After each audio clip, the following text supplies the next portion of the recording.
Hi friends, ಇಂದಿನ ತರಗತಿಯಲ್ಲಿ ನಾವು ಕೋಶ ಪೊರೆಯನ್ನು ನೋಡಿದ್ದೀವಿ, ಅಂದರೆ ಸೆಲ್ ಮೆಂಬ್ರೇನ್ ಬಗ್ಗೆ ನೋಡಿದ್ದೀವಿ. ಇವತ್ತಿನ ತರಗತಿಯಲ್ಲಿ ನಾವು ಸೆಲ್ ವಾಲ್ ಬಗ್ಗೆ ನೋಡೋಣ. ಸೆಲ್ ವಾಲ್ ಕೋಶ ಭಿತ್ತಿಯ ಬಗ್ಗೆ ನಾವು ನೋಡೋಣ. ಏನಪ್ಪ ಈ ಕೋಶ ಭಿತ್ತಿ ಎಲ್ಲೂ ಕಂಡುಬರ್ತದೆ ಅಂದರೆ, ಈ ಕೋಶ ಭಿತ್ತಿ ಬರೀ ಸಸ್ಯ ಜೀವಕೋಶದಲ್ಲಿ ಮಾತ್ರ ಕಂಡುಬರ್ತದೆ.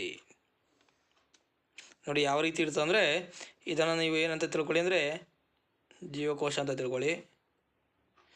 ಈ ಜೀವಕೋಶದ ಹೊರಗಡೆ ಏನು ಕಂಡುಬರ್ತಪ್ಪ? ಕೋಶ ಪೊರೆ ಕಂಡುಬರ್ತದೆ. ಓಕೆ, ಸಸ್ಯ ಜೀವಕೋಶ ಅಂತ ತಿಳ್ಕೊಳ್ಳಿ. ಇದರ ಹೊರಗಡೆ ಏನು ಕಂಡುಬರ್ತದೆ? ಕೋಶ ಪೊರೆ ಕಂಡುಬರ್ತದೆ ಇಲ್ಲಿ.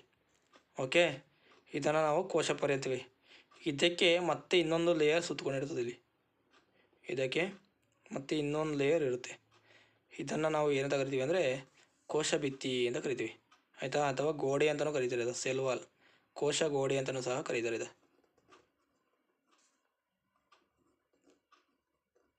ಕೋಶ ಗೋಡೆ ಅಂತಲೂ ಸಹ ಕರೀತಾರೆ. ಓಕೆ, ಗೊತ್ತಾಯ್ತಲ್ಲ? ಇದನ್ನು ನಾವು ಕೋಶ ಪೊರೆ ಅಂತಾರೆ. ಇದನ್ನು ಕೋಶ ಪೊರೆ ಅಂತ, ಕೋಶ ಪೊರೆ ಅಂತಾರೆ. ಅದಕ್ಕಿನ ಹೊರಗಿನ ಭಾಗ, ಇನ್ನೂ ಒಂದು ಹೊರಗಿನ ಭಾಗ ಅದೇ, ಇದಕ್ಕೆ ನಾವು ಕೋಶ ಭಿತ್ತಿ ಅಂತ ಕರಿತೀವಿ. ಗೊತ್ತಾಯ್ತಲ್ವಾ? ಇದಕ್ಕೆ ನಾವು ಏನಂತ ಕರಿತೀವಿ? ಕೋಶ ಭಿತ್ತಿ ಅಂತ ಕರಿತೀವಿ. ಇದು ಕೋಶ ಪೊರೆ, ಇದು ಅದಕ್ಕಿಂತ ಹೊರಗಿನ ಭಾಗವನ್ನು ಕೋಶ ಭಿತ್ತಿ, ಅಂದರೆ ಅದಕ್ಕಿಂತ ಸಹ ಒಂದು ಲೇಯರ್ ಮುಂದೆ ಇದೆ, ಅದನ್ನು ನಾವು ಕೋಶ ಭಿತ್ತಿ ಅಂತ ಕರಿತೀವಿ.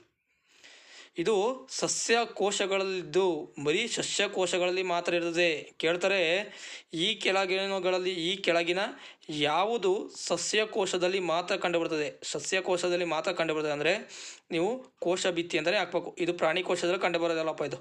ಓಕೆ, ಇದಾದರೂ ಸಸ್ಯ ಕೋಶ ಭಿತ್ತಿ ಪ್ರಾಣಿ ಕೋಶದಲ್ಲಿ ಕಂಡುಬರಲ್ಲ, ಓನ್ಲಿ ಇದು ಸಸ್ಯದಲ್ಲಿ ಮಾತ್ರ ಕಂಡುಬರೋದು. ಹೇಳ್ತೀನಿ ಅದನ್ನೂ.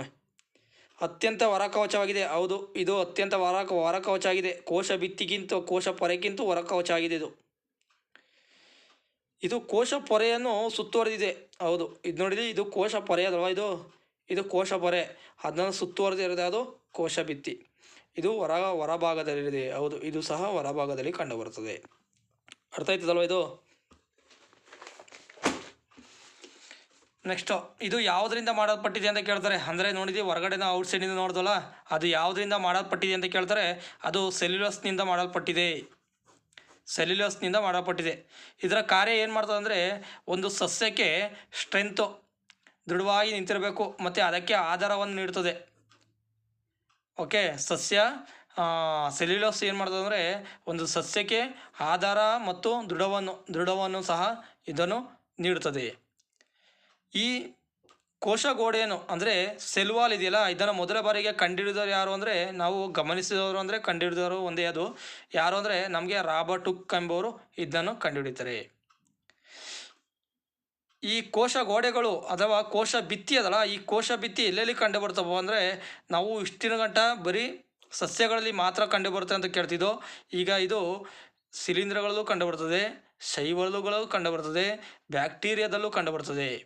ಅದು ಈ ಕೋಶ ಭಿತ್ತಿ ಅಂದ್ರೆ ಒಂದೇ, ಕೋಶ ಗೋಡೆ ಅಂದ್ರೆ ಒಂದೇ, ಎರಡು ಒಂದೇ. ಅದು ಕೋಶ ಭಿತ್ತಿ ಅಂತ ಹೇಳ್ಕೊಟ್ಟಿದ್ರಲ್ಲ, ಇಲ್ಲಿ ಕೋಶ ಗೋಡೆ ಅಂತ ಅದಲ್ಲ, ಯಾವುದಿದು ಅಂತ ಯೋಚನೆ ಮಾಡೋದಲ್ಲ. ಕೋಶ ಗೋಡೆ ಅಂದರೂ ಅದೇ, ಕೋಶ ಭಿತ್ತಿ ಅಂದರೂ ಅದೇ. ಓಕೆ, ಇದು ಎಲ್ಲಿ ಕಂಡುಬರ್ತದೆ? ಸಸ್ಯ, ಶಿಲೀಂಧ್ರ, ಶೈವಾಲ, ಬ್ಯಾಕ್ಟೀರಿಯಾಗಳಲ್ಲಿ ಇದು ಕಂಡುಬರುತ್ತದೆ. ಇದು ಮಂದವಾಗಿರುತ್ತದೆ ಹಾಗೂ ಕಠಿಣವಾಗಿರುತ್ತದೆ. ಅಂದರೆ ಔಟ್ಸೈಡ್ ಆದ್ರಿಂದ ಇಷ್ಟೊಂದು ದೃಢ ಮತ್ತು ಆಧಾರ ಕೊಡ್ತದೆ ಅಂದರೆ ಅದು ಎಷ್ಟು ಸ್ಟ್ರೆಂತ್ ಇರಬೇಕು ಹೇಳಿ ಅದು.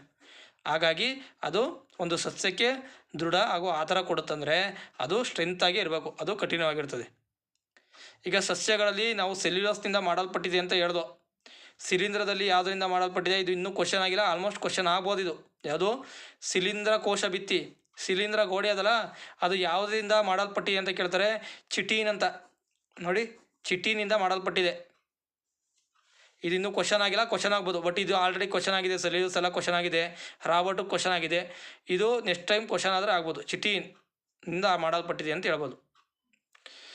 ಕೋಶ ಭಿತ್ತಿಯು ಒಳಪದರವು, ಹೊರಪದರಲ್ಲ, ಒಳಪದರವು ಪೆಪ್ಟಿಡೋ ಗ್ಲೈಕೋನ್ಸ್ನಿಂದ ಮಾಡಲ್ಪಟ್ಟಿದೆ. ಪೆಪ್ಟಿಡೋ ಗ್ಲೈಕೋಸ್ನಿಂದ ಮಾಡಲ್ಪಟ್ಟಿದೆ ಇದು. ಪೆಪ್ಟಿಡೋ ಗ್ಲೈಕೋಸ್ನಿಂದ ಮಾಡಲ್ಪಟ್ಟಿದೆ. ಈ ಪೆಪ್ಟಿಡೋ ಗ್ಲೈಕೋಸ್ ಯಾವುದರಿಂದ ಕೂಡಿದೆ? ಲಿಪೋಪ್ಯಾಲಿಸ್ಯಾಕರೈಡ್ನಿಂದ ಮಾಡಲ್ಪಟ್ಟಿದೆ. ಇದು ಅದರಿಂದ ಕೂಡಿರ್ತದೆ. ಇದು ಒಳಪದರ, ಇದು ಇನ್ನರು, ಒಳಗಡೆ ಹೊರಪದರ ಅಲ್ಲ, ಒಳಪದರ ಯಾವುದರಿಂದ ಕೂಡಿದೆ ಅಂತ ಕೇಳ್ತಾರೆ. ಪೆಪ್ಟಿಡೋ ಗ್ಲೈಕಾನ್ಸ್ಗಳಿಂದ ಕೂಡಿರುತ್ತದೆ, ಮಾಡಲ್ಪಟ್ಟಿರುತ್ತದೆ. ಆ ಗ್ಲೈಕಾನ್ಸ್ಗಳು ಯಾವುದರಿಂದ ಇರುತ್ತಪ್ಪ ಅಂತ ಕೇಳಿದ್ರೆ ಲಿಪೋಪಾಲಿಸ್ಯಾಕರೈಡ್ರಿಂದ ಕೂಡಿರ್ತದೆ. ನೆಕ್ಸ್ಟ್, ಈ ಕೋಶಕ್ಕೆ ನಿರ್ದಿಷ್ಟವಾದ ಆಕಾರವನ್ನು ಕೊಡುವುದರ ಜೊತೆಗೆ ನೀವು ಆಗಲೇ ಹೇಳ್ದು ಅದಕ್ಕೆ ಸಸ್ಯಕೋಶದಲ್ಲಿ ಗಡಸುತನ ಅಂದರೆ ಕಠಿಣ ಹಾಗೂ ಯಾಂತ್ರಿಕ ಬಲವನ್ನು ಸಹ ನೀಡುತ್ತದೆ. ಪ್ರೋಕ್ಯಾರಿಯೋಟಿಕ್ ಕೋಶಗೋಡೆಗಳು 2 ಪದರಗಳನ್ನು ಒಳಗೊಂಡಿರುತ್ತದೆ. 2 ರೀತಿಯಾದ ಲೇಯರ್ಗಳನ್ನು ಒಳಗೊಂಡಿರುತ್ತದೆ. ಯಾವುದು? ಪ್ರೋಕ್ಯಾರಿಯೋಟ್ 2 ರೀತಿಯ ಪದರಗಳನ್ನು, ಲೇಯರ್ಗಳನ್ನು ಏನು ಮಾಡಿರ್ತದೆ ಅಂದರೆ ಒಳಗೊಂಡಿರುತ್ತದೆ. ನೆಕ್ಸ್ಟ್, ಒಂದು ಸಸ್ಯದ ಜೀವಂತ ಜೀವಕೋಶವು ಅಭಿಸರಣೆ ಕ್ರಿಯೆಯಿಂದಾಗಿ ನೀರಿನ ಅಂಶವನ್ನು ಕಳೆದುಕೊಂಡಾಗ ಸಂಕುಚಿತಗೊಂಡು ಕೋಶಭಿತ್ತಿಯಿಂದ ದೂರ ಸರಿಯುತ್ತದೆ. ಇದಕ್ಕೆ ನಾವು ಏನಂತ ಕರಿತೀವಿ ಅಂದರೆ ಜೀವದ್ರವ್ಯ ಅಕುಂಚನ ಎಂದು ಕರಿತೇವೆ. ಇಂಗ್ಲೀಷಲ್ಲಿ ಯಾವುದು? ಪ್ಲಾಸ್ಮೋಲಿಸಿಸ್ ಎಂದು ಕರಿತೇವೆ. ಕ್ವಶನ್ ಕೇಳ್ತಾರೆ, ಪ್ಲಾಸ್ಮೋಲಿಸಿಸ್ ಎಂದರೇನು ಅಂತ ಕೇಳಿರ್ತಾರೆ. ಪ್ಲಾಸ್ಮೋಲಿಸಿಸ್ ಅಂದರೆ ನೋಡಿಲಿ, ಅಭಿಸರಣೆ ಕ್ರಿಯೆಯಿಂದ ನೀರನ್ನು ಕಳೆದುಕೊಂಡಿರ್ತದೆ. ಅಭಿಸರಣೆ ಕ್ರಿಯೆ ಅಂದರೆ ಅಧಿಕದಿಂದ ಕಡಿಮೆಯವರೆಗೆ ಅಲ್ಲಿ ನೀರನ್ನು ಕಳ್ಕೊಂಡಿರ್ತದೆ. ಅಲ್ಲಿ ಕಳ್ಕೊಂಡಂಥದ್ದು ಕೋಶ ಭಿತ್ತಿಯಿಂದಲೂ ಸಹ ಈ ಒಂದು ಜೀವಕೋಶವು ದೂರ ಹೋಗಿರ್ತದೆ, ಅಂದರೆ ಸಾಯಲು ಹತ್ತಿರಾಗಿರ್ತದೆ. ಈ ಪ್ರಕ್ರಿಯೆಯನ್ನು ಜೀವದ್ರವ್ಯ ಅಕುಂಚನ ಅಂತ ಕರೀತಾರೆ, ಪ್ಲಾಸ್ಮೋಸಿಸ್ ಅಂತ ಕರೀತಾರೆ. ಪ್ಲಾಸ್ಮೋಸಿಸ್ ಅಂದರೆ ಇದೆ, ಪ್ಲಾಸ್ಮೋಲಿಸಿಸ್ ಅಂದರೆ ಇದು.